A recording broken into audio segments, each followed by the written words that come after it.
We're almost to the end of Ravnica Legion spoiler season, but today is not that day. Today we have some more goodness to look at. I do hope you enjoy this spoiler video and the spoiler videos that have been coming every day. If you do, and if you did, be sure to hit that like button right below the video, helps out a lot.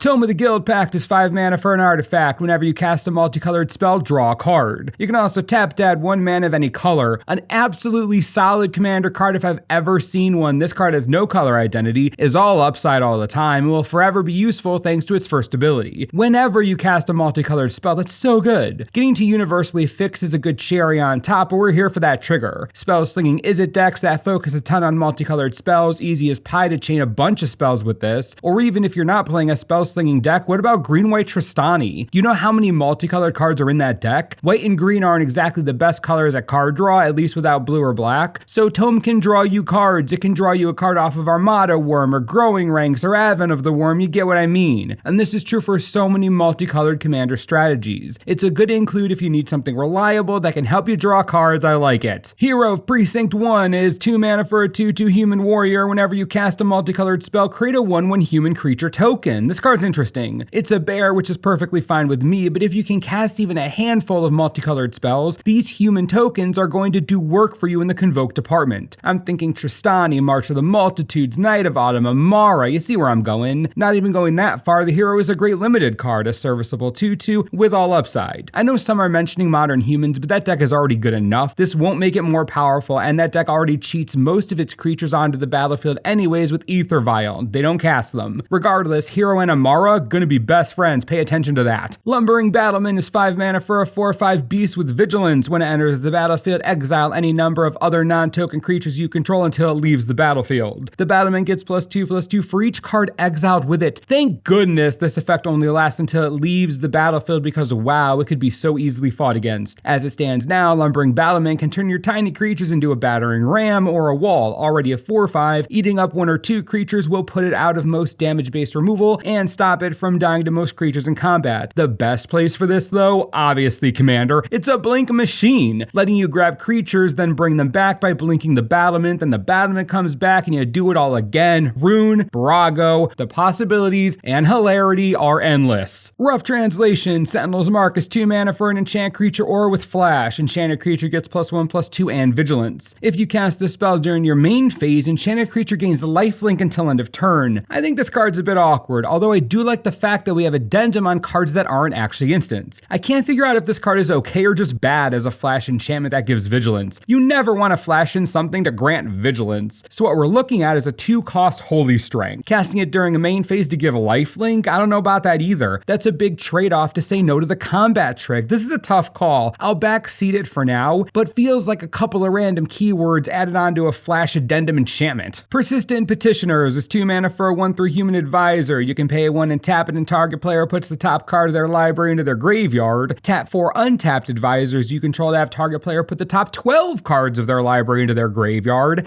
A deck can have any number of cards named Persistent Petitioners. Well, isn't this card super cute? I guess Advisor Tribal's totally a thing now. You can rack up a bunch of these sneakily and limited and then dumpster opponents who had no idea it was coming. Best part about this card for a format like Limited is that it has 3 toughness. That's a decently sized body for basically a combo piece. A 1/3 for 2, that's not bad. Of course, players have already broken the stupid thing with Thrumming Stone. I'll just let you stare at that for a second. Yeah, great card, Wizards. Thanks, Commander. Just wonderful. Priest of Forgotten Gods is 2 mana for a 1/2 human cleric. You can tap it, sacrifice 2 other creatures, and any number of target players each lose 2 life and sacrifice a creature. You add 2 black and draw a card. This card is absolutely phenomenal in Aristocrat decks, sack decks, really anything in Commander that relies or benefits from sacrificing stuff. Marin is gonna love this. Prosh, Gave, original Marchesa even. The card's quite strong, but what I want to talk about is the flavor. The Orzhov are not the only religious tradition on Ravnica, nor the oldest. Forgotten Gods. You know who the Forgotten Gods are? The Nephilim. Yeah, we're going way back. Remember these disgusting monsters? That's what the Priest of Forgotten Gods is sacrificing to. It makes you think maybe the Gatewatch will find a way to resurrect the defeated ones. Oh, that would be awesome. Okay, I'm getting ahead of myself. Let's move on. It's something to think about. Biogenic Biogenic Ooze is 3 of anything and 2 green for a 2/2 Ooze. When it enters the battlefield, create a 2/2 green Ooze creature token. At the beginning of your end step, put a +1/+1 counter on each Ooze you control. You can also pay 1 of anything and 3 green to create a 2/2 Ooze creature token. This Ooze can get out of hand really quickly. It isn't on pack rat level, of course, but seriously, this is worthy of being a mythic. Just copy it a couple of times and boom, you're dealing with a ton of powerful Ooze creatures. It comes down as 2 2/2s for 5 mana, but they become 3/3s really quickly, then 4/4s, then 5/5s, etc. And you can dump mana into the Ooze to create more of them. It's so flavorful and so strong. Again, well worth being a mythic. This will be one of the best cards in the entire set for limited, easily without question, but man, would I love to see it in standard with copy spells like Quasi-Duplicate. It's slimy and delicious. Incubation Druid is 2 mana for a 0/2 elf druid. You can tap it to add 1 mana of any type that a land you control could produce. If the druid has a +1/+1 counter on it, add 3 mana of that type instead. It also has adapt 3 for 5 mana. Alright, this is a rare and it has nothing to do with that adaptability. Getting a +1/+1 counter on this card earlier than turn 4 or 5 is basically a breeze. Llanowar Elves, play this, you'll have 5 mana on turn 3. Also, I think we finally found a way to make Adonis Climb even more ridiculous. All you need is the climb to turn the druid on and boom, a bazillion mana. Incubation Druid has the potential to do really dumb things in standard. Such stupid things. What a monster. Unreal. Regenesis is 3 of anything and 2 green for an instant. Return up to 2 target permanent cards from your graveyard to your hand. So as far as I'm concerned, we're looking at a side grade to restock. This new version is the same cost, but it is instant speed, and you don't have to exile it after casting it. The only downside is that it grabs only permanents, not any card, but that's fine. 5 mana at instant speed to double regrowth on permanents. I'll take that in Commander all day. Decks that are going to want this card will interact heavily with the graveyard. I'm thinking Sidisi Brood Tyrant, Tastic, or even Carador could use the help sometimes. A super versatile new Commander staple. I'm a fan. Repudiate is 2 hybrid green and blue mana for an instant counter target activated or triggered ability. Mana abilities can't be targeted. Replicate is 1 of anything, 1 green and 1 blue for a sorcery. You create a token that's a copy of a creature you control. Holy nutter butter, Batman. This split card is the bee's knees. Repudiate is bringing Stifle back to standard in a constructed playable way. My goodness. Repudiate is going to be able to stop Planeswalker, search for his Canto trigger, Danto Vanguard's indestructibility, Ravenous Chupacabra, fetch lands in modern, lol land destruction, Field of Ruin in standard. I honestly can't even right now. Repudiate is incredibly strong, and having an efficient Stifle effect in both standard and modern is going to matter. Both blue and green decks get to use this. That's heckin' strong. Also, the second mode of the card can copy our new Ooze friend, so I'm happy. Captive Audience is 5 of anything, 1 black and 1 red for an enchantment. It enters the battlefield under the control of an opponent of your choice. At the beginning of your upkeep, choose 1 that hasn't been chosen yet. Your life total becomes 4, discard your hand. Each opponent creates 5 2/2 black zombie creature tokens. This is fantastic. Captive Audience is the ultimate commander punishment. Whoever you don't like, give this to them and watch them suffer. Over their next 3 turns, if they can't destroy this, they'll lose their hand, lose their life, and give everyone else a bunch of zombies. It's absolutely wonderful. What a way to take revenge on a friend who threw you under the bus last week and killed you even though you made a truce.